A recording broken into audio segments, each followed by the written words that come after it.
Yo, what's going on, guys? Dungeon or Tank here, and I have another Lightsworn Dino Plant Brilliant Fusion deck profile for you. And the thing about it, though, is that this will probably be the last one I make, because I've been making them quite a bit recently. It's just that I think I got the ratios in this one better, and it's pretty interesting, pretty consistent. Either way, here's a deck profile. So, the Dino Engine.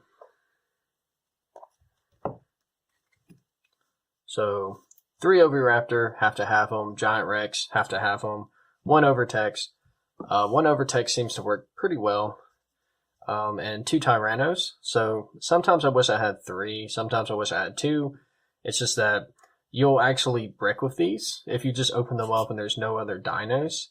So, this ratio seems to actually work out pretty well because I almost never brick with these cards. So, that's why I have them. And Oviraptor is just really good to have in general. So yeah, that's the Dino Engine, very small engine.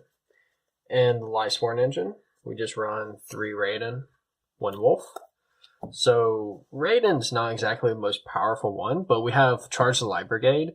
So mill 3 plus search, and you know, you bring out Raiden, you get additional 2 mills, and you'll probably special summon him or additional normal summon him. So it actually works out pretty good. Plus he's a tuner. And I oftentimes send this right here with Brilliant Fusion. So it works out pretty well. As for the plants, we have 3 Lonefire, Scorpio Cobra, Bulb. So I cut out the other 2 Scorpio. And the thing about it is, it seems like it works out better. I might experiment in the future with 3 Scorpio and cut out the Lonefires. But, you know, a lot of times people will ash the Lonefire for some odd reason. And you can just Monster Reborn it back and start going through the plays again.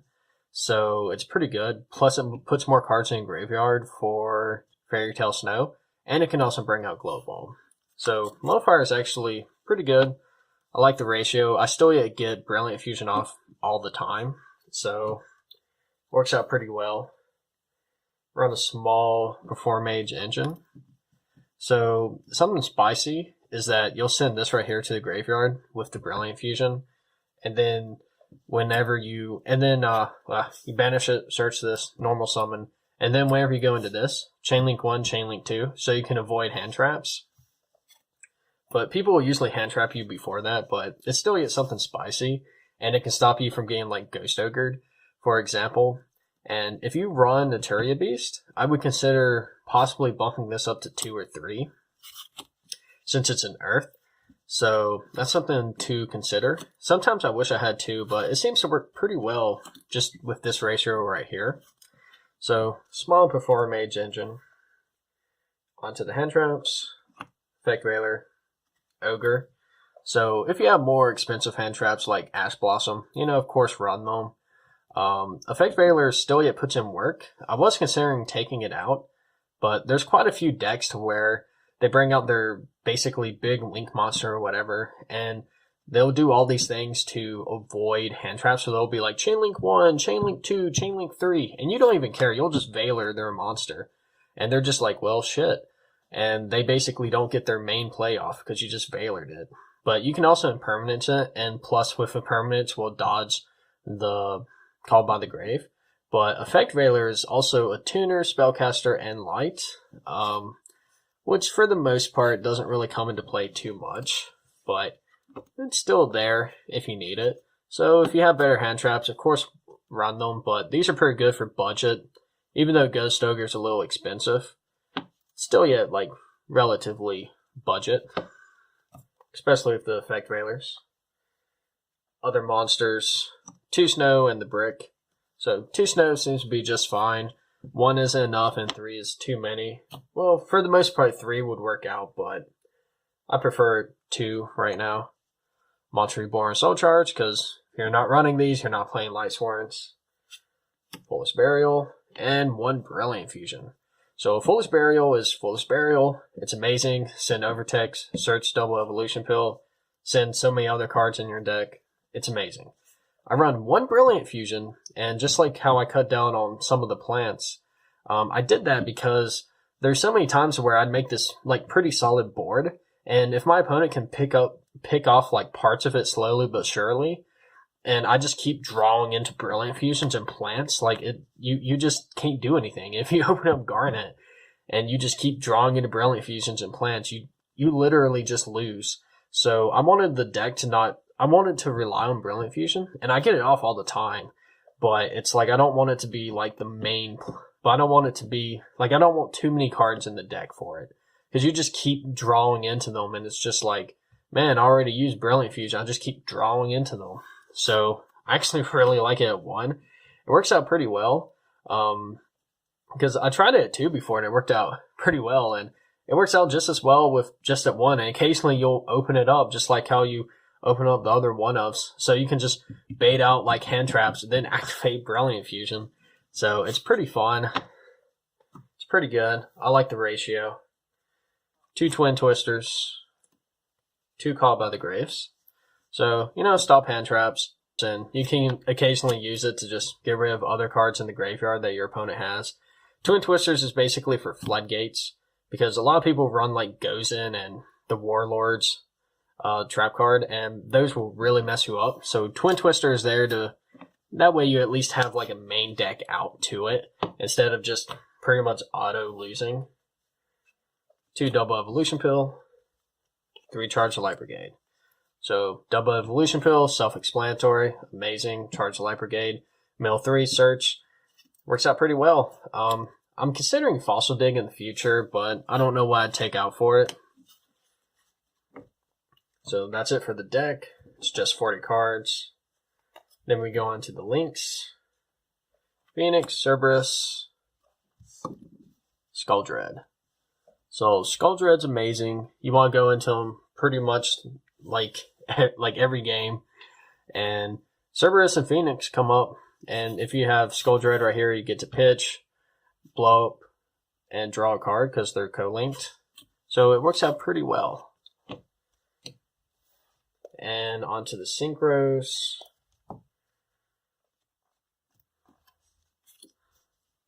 Chain Bar helps you basically go for game. If you have Notaria Beast, of course run that. Because Notaria Beast is really good. I just don't have it. This actually puts in a lot of work. I make it quite a bit to pretty much stop myself from getting evenly matched. I have Omega also. Omega actually can put in work quite a bit of times. And Trishula really has put in work lately. If you Trishula someone, they basically just neg 3, especially if there's a card in the graveyard that they will use next turn, or actually, has benefit to them. It's like, you get rid of that, a card in the field, and a card in the hand, like, your opponent just negs 3.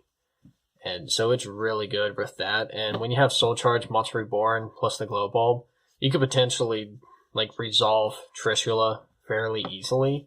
So, yeah, Trishula is definitely worth running in here. It's just really powerful. And onto the XYZs. Cowboy for game, Abyss Dweller. I go into Abyss Dweller a lot. Because you go to Abyss Dweller, there's so many decks to where their stuff, they get effects off in the graveyard, and you just bring out Abyss Dweller and they just can't really do much. Exiton Knight can occasionally win you games. Tornado Dragon, it's good. Dalka, Lagia, and Ultimate Falcon. So the main ones I go into are these. I used to go on Cowboy quite a bit, but I haven't done it lately. I usually don't have to, but it's still there. Abyss Dweller is usually my main go-to, and occasionally Tornado Dragon, and usually Lagia. Ultimate Falcon, because I had that spicy Waken the Dragon in my side deck. And the one's for Aphanite. Now, onto the side deck. Kaiju, Raigeki, Dark Hole.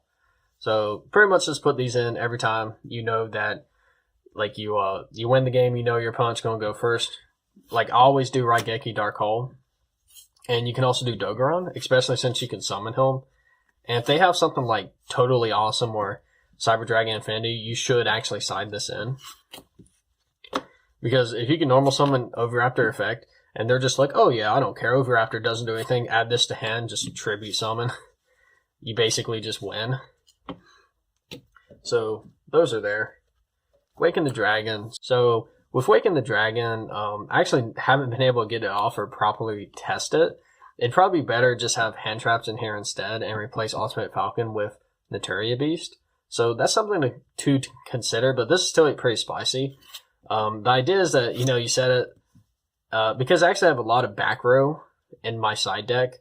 So, potentially if you go into game 3, if they're like, man, I have to deal with this guy's back row hate, and they blow up Awaken the Dragon, bring out Raider after Ultimate Falcon, and they're not ready to deal with it, you could potentially steal a game. So that's why that's there. And on to the rest of the side deck. 3 Duster, 3 Unending. So pretty much Floodgates wreck this deck, and so many decks play so much back row and Floodgates, and Altergeist is one of my hardest matchups. So I have these, and also main deck the Twin Twisters, but with that deck right there, it's like it seems like that deck almost can't handle like pitching cards too much as cost. So Heavy Storm Duster, you don't have that cost. So Heavy Storm Duster like puts in work. Unending Nightmare puts in work. I don't regret having these in there because it's like it actually helps me against Altergeist quite a bit. Because you go from, wow, I really can't do anything, to if I put all this stuff in my side deck, I have a chance of winning. And you can actually do pretty good, especially when you go first and just stop their place. And then anti-spells, Imperial Order. So I never put in Imperial Order. I always just did these. Because that's usually all you need, because you just set it, activate, they don't have Twin Twisters or anything to use against you. So it's just that they basically just lose a turn whenever you use anti-spell. You basically side these in when you're going first, and it actually is going to hurt them bad. Potentially Order, but I usually just do anti-spell. So yeah, guys, that's the deck profile. If you think there's any improvements that can be made to it, let me know. Either way it goes, I tried it. I used to have locals. It was fun. It did good. Yeah, Dungeon Runner Tank, signing out.